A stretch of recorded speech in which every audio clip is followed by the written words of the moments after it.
the dangers of excessive kindness and how Stoicism can help. Ever felt like you're constantly running on empty, trying to fill everyone else's cup, yet your own is dry? It's like you're always the go-to person for everyone's problems, but when you need help, there's no one around. If that sounds familiar, you're not alone. In fact, this struggle is something that has been discussed for centuries, particularly in Stoic philosophy, and it remains just as relevant today. Stoicism isn't only about enduring hardship or pain. It's about finding strength in knowing when to say no, how to prioritize your own well-being, and how to help others without losing yourself in the process. It's about mastering the art of not setting yourself on fire to keep others warm. If you've ever felt overwhelmed by the demands of others or wondered how Stoicism could help you strike a healthier balance, stick with me. This message is for you, and I ask that you watch this video in its entirety because the lessons in it could be a game changer for your life. 4 ways kindness could actually harm your life.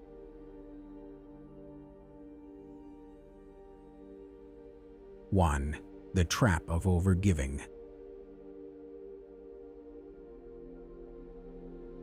Imagine you're the person everyone counts on, the one who always says yes, whether it's for a favor, a request, or helping someone out of a jam. It feels good to be the go-to person, right? But here's the issue. By constantly giving, you're slowly chipping away at yourself. Eventually, when you need something, you'll realize that there's nothing left to give.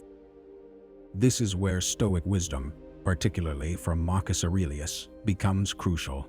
He emphasized the importance of self-care, arguing that to serve others effectively, we must first take care of ourselves. Without self-care, everything we do for others becomes unsustainable, and eventually we break down. Think of it like 2 neighbors with gardens. One neighbor takes the time to care for their own garden, ensuring it thrives. Because of this, they have an abundance to share with others. The other neighbor is so focused on tending to everyone else's gardens that their own garden falls into disarray. Eventually, they have nothing left to give. The moral of the story: you must tend to your own garden first. Stoicism teaches us balance. Helping others is important, but it should never come at the expense of your own well-being. As Epictetus famously said, "It's not what happens to you, but how you react to it that matters." This wisdom reminds us that we have the power to say no when necessary to protect our health and happiness. The great philosopher Plato also talked about the importance of knowing oneself.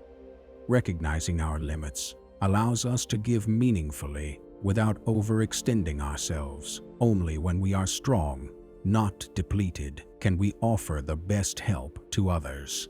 Similarly, Carl Jung's insight, "Who looks outside dreams, who looks inside awakes," urges us to look inward and ensure we are not draining ourselves for others at the expense of our inner peace.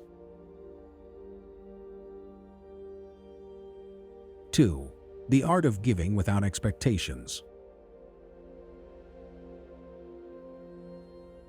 The Stoics Seneca, Marcus Aurelius, and Epictetus believed in the power of pure action, of doing what is right for its own sake, rather than seeking rewards or recognition. Seneca, in particular, spoke frequently about generosity, emphasizing that true generosity does not expect a thank you or a return favor. It is about giving simply because it is the right thing to do. Seneca suggested that we should give as we would want to receive cheerfully, quickly, and without hesitation. He warned that there is no grace in giving if we keep a mental tally of who owes us what. Imagine giving just for the joy of seeing someone else's happiness, without a hidden agenda or expectation in return. This, for the Stoics, is the essence of generosity. The Stoic idea aligns with Aristotle's thoughts on virtue. True virtue lies in finding joy in virtuous actions themselves, not in any external rewards they might bring. Generosity, in this sense, is not about what we gain, but about the fulfillment of doing good. Plato, too, emphasized that we should act according to our highest ideals, regardless of the outcome. Generosity is about embodying those ideals and being true to the virtues we value most. Jung's psychological perspective also supports this view. He explored the concept of the shadow and persona, the parts of ourselves we show the world and those we keep hidden. Jung encouraged integration of all parts of ourselves, including acknowledging the deep satisfaction we get from giving without expecting anything in return. This process fosters authenticity and self-integration. Epictetus further strengthened this idea by pointing out that we can control our intentions and actions, but not their outcomes. When we give, we do so from a place of control, choosing to act generously, not because we expect something back, but because it is what we have chosen to do. This shift in focus moves us away from a mindset of what the world owes me to one of what can I contribute to the world. Giving without expectation is not only noble, it is liberating. It frees us from disappointment and resentment, keeping our spirit of generosity alive while enriching our lives and those of others. 3.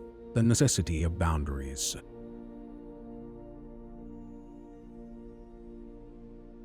In a world that is constantly demanding our time and attention, it is easy to feel overwhelmed. Stoicism teaches the importance of setting boundaries, learning when to say no.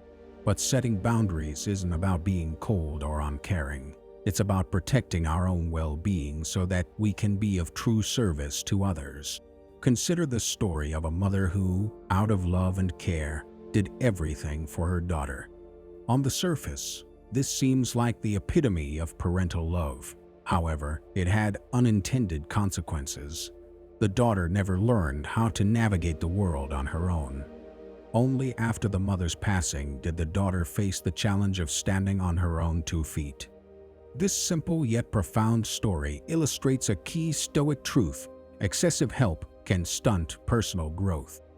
By setting boundaries, we encourage others to develop their own independence and resilience. Stoic thinkers like Marcus Aurelius emphasized the importance of understanding what is within our control. We can offer support, but we cannot live someone else's life for them. Striking a balance between offering help and enabling others is key to ensuring that our assistance is truly beneficial. Seneca, another Stoic, warned against the dangers of dependency. True happiness, he taught, comes from within, not from the actions of others or external circumstances. Setting boundaries is an essential part of fostering this internal strength. Aristotle's concept of the golden mean, finding a balanced middle ground, applies here as well. It teaches us to balance the desire to help others with the need to protect our own health and happiness. Plato's idea of the well-ordered soul also connects to setting boundaries. When we define what we will and will not accept, we are creating internal harmony. This alignment allows us to interact with the world in a more balanced and effective way.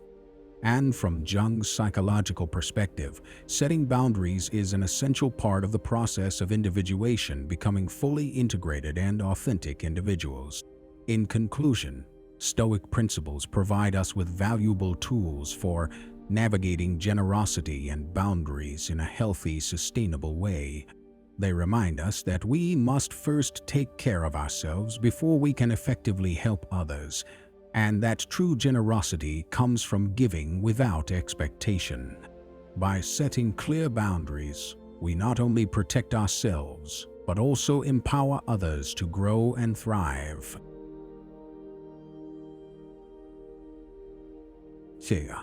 The risk of being seen as perpetually available. A hard lesson many of us learn is the danger of being seen as always available, always ready to drop everything for others. While it may seem noble, it often leads to feelings of being undervalued and taken for granted. It's like being the old, dependable car everyone expects to start in the morning without considering the maintenance it requires. But here's where the shift happens. When we begin to set boundaries and assertively say no when necessary, we initiate a profound change. It's not just about refusing requests. It's about signaling respect for our own time and energy. Marcus Aurelius might say that this is an act of self-respect. He famously stated that it's not the actions of others that disturb us, but our judgments about those actions. In this context, setting boundaries is a judgment that our peace and well-being come first. Seneca echoed this sentiment, teaching that true freedom comes from within, from mastering ourselves. By choosing when and how to say no, we exercise that freedom, demonstrating that our time and energy are ours to manage, not dictated by others' demands. Epictetus would remind us that while we can't control how others perceive our actions, we can control our own behavior. Setting boundaries becomes a practice in focusing on what we can control, our own responses and actions. Plato might interpret this act of boundary setting through his theory of forms, where the ideal form of helpfulness doesn't equate to endless availability. Instead, it's about offering help in a sustainable way that respects both the giver's integrity and well-being. Carl Jung, from the perspective of analytical psychology, would see boundary setting as an essential part of individuation. By defining our limits, we not only protect our energy, but also clarify who we are in relation to others. This is essential for psychological health and personal growth.